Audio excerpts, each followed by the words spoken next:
ओम नमः सिद्धेभ्यः। ओम नमो अर्हते भगवते श्रीमते मल्लिनाथ तीर्थंकर परमजनदेवाय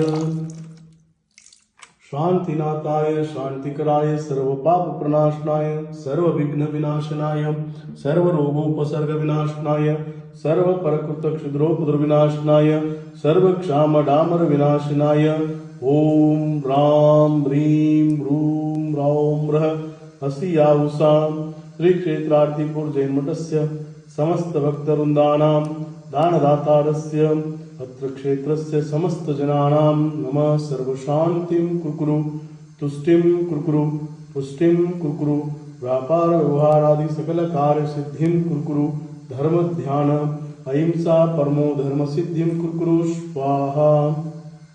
संपूजकानां प्रतिपालकानां यतीन्द्र सामान्य तपोधनानां देशस्य राष्ट्रस्य पुरस्य राज्ञा करोतु शान्तिं भगवान् जिनेन्द्र करोतु शान्तिं भगवान् जिनेन्द्र